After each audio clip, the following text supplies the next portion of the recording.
Je me souviens d'un jour où je me retrouve dans ma cellule face à un mur. Je suis au bout de 6 mois d'incarcération. J'encours une longue peine de longues années. Et je sais qu'il n'y a personne qui peut me sortir de là. Je sais que personne n'est capable de me sortir de prison. J'ai donné ma vie à Jésus quelques semaines en arrière. Et ma femme me dit toujours, Dieu est capable. Dieu est le Dieu de l'impossible, il est capable de te sortir de là. Alors je frappe sur le mur, je regarde le ciel et je supplie Dieu d'intervenir. Je prends la décision de me tourner vers lui parce que il n'y a que lui qui peut faire. Et il a fait. Quelques semaines plus tard, j'étais libéré provisoirement de prison. Ça, c'est juste extraordinaire. Aujourd'hui, on va parler de situations compliquées, difficiles, où on a l'impression qu'on ne va pas s'en sortir. On va extraire de ce livre la vie d'Anne. Et d'ailleurs, si tu veux lire quelques chapitres de ce livre, rien de plus simple, tu cliques sur le lien qui accompagne cette vidéo dans la description. Tu récupères ces chapitres, c'est gratuit, c'est pour toi. Et puis, profites-en pour t'abonner à ma chaîne en cliquant sur la cloche afin d'être notifié des prochaines vidéos. Donc, Anne a une situation compliquée. 1 Samuel, à partir du chapitre 1, nous parle de son histoire. Elle est stérile et c'est vraiment difficile. Pourquoi? Parce qu'à l'époque, la stérilité, c'était une tragédie, une catastrophe. C'était considéré comme une punition de la part de Dieu. Une femme devait enfanter. Et qui plus est, elle fait face à des moqueries. Son mari a plusieurs femmes. Une qui s'appelle Pénina, qui ne cesse de la mortifier, qui ne cesse de se moquer d'elle afin de l'irriter. 1 Samuel 1, verset 6 nous parle de cela. Aujourd'hui, peut-être que tu fais face à des moqueries à cause d'une situation qui te semble impossible, irréversible. Tu traverses des moments où il y a comme une porte ouverte qui permettent également au diable de venir se moquer de toi. Tu as peut-être un besoin, tu as besoin d'un enfant, tu as besoin d'un travail, tu as besoin d'une intervention de la part de Dieu, et puis ça ne vient pas, tu pries, tu cherches Dieu, mais il n'y a rien qui se passe, et ça ouvre la porte à des réflexions, et ça ouvre également la porte au diable qui peut venir s'essuyer les pieds sur tes pensées, te laisser croire que Dieu ne s'intéresse pas à toi, que c'est pas la peine de prier, que c'est pas la peine de lire la parole, que c'est pas la peine de t'approcher de lui. Et peut-être qu'il y a des gens qu'il va utiliser et qui vont venir se moquer de toi. Et à force qu'on se moque de toi, eh ben tu te regardes au travers de ces moqueries, tu t'identifies à ce qu'on te dit. Regarde-moi quand j'étais enfant, j'avais rien à la maison, rien, pas de courant, pas de nourriture, pas de télévision. Et mes camarades, quand ils venaient à la maison, ils me disaient, mais t'es un clochard, toi, t'es un clochard, t'es pauvre. Je me disais, ils ont raison, je suis pauvre, je suis un clochard. Et à force de dire ça, je me voyais comme ça, quoi. Regarde Jabet, tu connais cette histoire, 1 Chronique 4, verset 9. Jabet, son nom veut dire douleur. Et je suis sûr qu'il a subi des moqueries de la part de ses camarades à l'école. Tiens, voilà douleur. Attention, la douleur va nous attraper. Mais au lieu de cela, qu'est-ce qu'il a fait? Il s'est tourné vers Dieu parce qu'il était certain que son avenir n'était pas enfermé dans son nom. Alors, au milieu des moqueries, il s'est levé, il s'est tourné vers Dieu. Seigneur, bénis-moi, Seigneur, étends mes limites, que ta main soit posée sur moi. Garde-moi, préserve-moi du malheur. Et Anne, c'est ce qu'elle va faire. Et là où je veux t'amener au travers de cette émission, c'est quel que soit ce que tu subis, prends la décision de te tourner vers Dieu.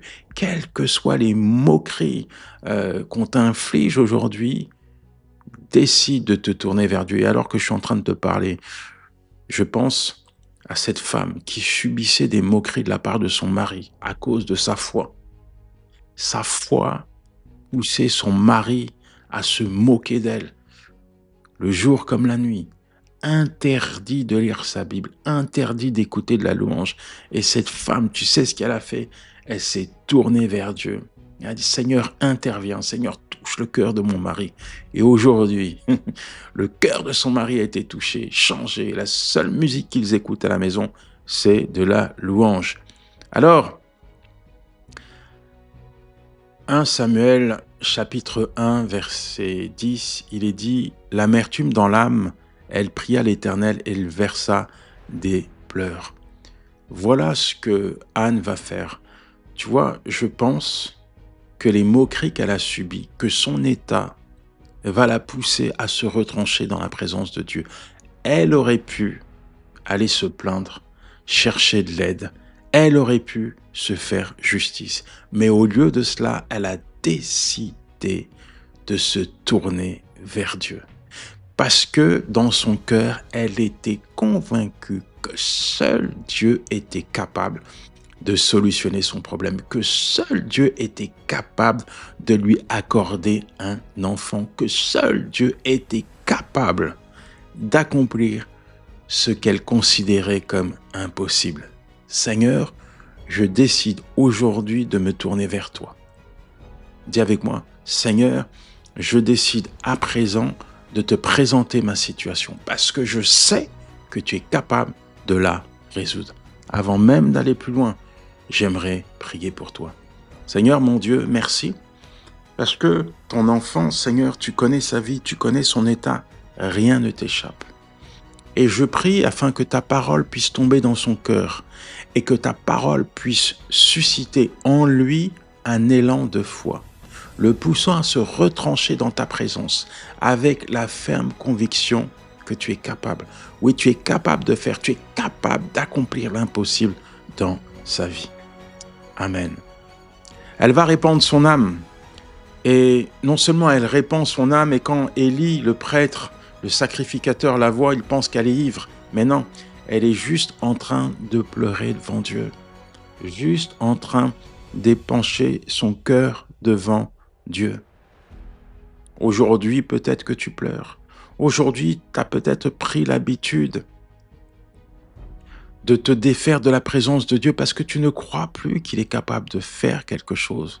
Tu vois, elle, Anne, était stérile, elle n'avait pas d'enfant, mais ta vie, ta situation peut-être t'a rendu stérile au niveau spirituel.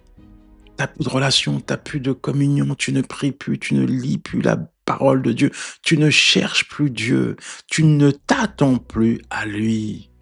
Il est impératif que tu comprennes que même quand il n'y a pas de solution, avec Dieu, il y a toujours une solution. Il est impératif que tu réalises que rien ne doit t'empêcher de l'invoquer. Il n'y a rien qui doit mettre une séparation entre toi et Dieu. Approche-toi de lui.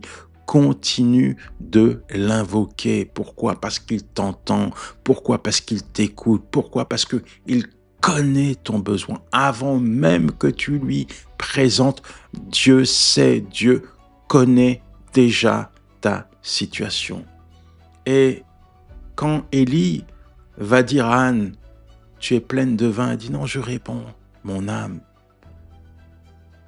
Et le prêtre va lui dire que Dieu t'accorde ce que tu lui as demandé. Et l'année d'après, Anne a eu un enfant. Et elle avait promis à Dieu de lui confier cet enfant, Samuel, qui va devenir un instrument entre les mains de l'Éternel. Aujourd'hui encore, mon ami, Dieu parle, tantôt d'une manière, tantôt d'une autre, mais il parle. Et quand il parle, tu peux être certain qu'il va accomplir ce qu'il a dit. Tu peux être convaincu qu'il va faire ce qu'il t'a dit. Je me souviens de cette fille, je suis dans un restaurant, je m'arrête, et j'ai une parole pour elle. Je lui dis, Dieu a entendu ta prière et il va exaucer ta prière, il va te donner un enfant. Là, cette femme s'arrête, elle se met à prier, elle dit, Yanis, ça fait tellement de temps que mon mari et moi on prie pour avoir un enfant. Et je lui dis, aujourd'hui, Dieu exauce ta requête. Et tu sais ce qui s'est passé? L'année d'après, elle a eu un enfant qu'elle a appelé Samuel. Il n'y a rien d'impossible à Dieu et il n'y a rien d'impossible à celui qui croit. Je pourrais te raconter encore et encore tout ce que j'ai vu, tout ce que j'ai entendu. Oui, je pourrais le mettre en avant, histoire de t'encourager, de t'exhorter à te retrancher dans la présence de Dieu. Mais je veux simplement te dire, vas-y, vas-y. Les bras de Dieu sont ouverts. Dieu t'attend dans sa présence. Ne reste pas dans cette stérilité. Ne reste pas dans ce désert. Ne reste pas face aux moqueries. Sers-toi de ces éléments pour te retrancher dans la présence de Dieu et présente-le présente-les à l'Éternel, ton Dieu, avec la ferme conviction qu'il va faire. Et je prie maintenant afin que Dieu fasse pour toi. Oui, que Dieu fasse, que Dieu agisse, que Dieu intervienne. Quelle que soit ta situation, que tu puisses voir de tes yeux l'intervention de Dieu, que tu puisses voir de tes yeux la main de Dieu venir provisionner, venir te bénir, venir t'accorder le désir de ton cœur, que Dieu accomplisse l'impossible, que Dieu accomplisse sa promesse dans ta vie, qu'à partir d'aujourd'hui, tu puisses te positionner dans sa présence, qu'à partir de maintenant, tu puisses réaliser qu'il est ta justice, qu'à partir d'aujourd'hui, tu puisses réaliser que l'Éternel, ton Dieu, entend même la voix de tes larmes. Oh Seigneur, merci pour ton enfant, parce que tu poses ta main sur lui, parce que tes plans et tes projets merveilleux s'accomplissent dans sa vie. Seigneur, merci parce que tu es le Dieu de l'impossible. Merci parce que chaque jour, Seigneur, tu fais quelque chose de nouveau. Et je prie, Seigneur, afin que ton enfant puisse être le spectateur de tes hauts faits dans sa vie, dans le nom de Jésus. Amen, amen et amen. Voilà, mon ami. N'oublie pas que ce livre, tu peux le retrouver dans ma boutique. Tu as le lien ou tu as le livre qui apparaît en bas de la vidéo. Et j'ai également une super nouvelle pour toi. La sortie de mon application Yanis Gauthier. Tu as plein de livres, tu as plein d'exhortations, tu as des dévotionnels, tu as accès également à mes lives, à mes contenus vidéo YouTube.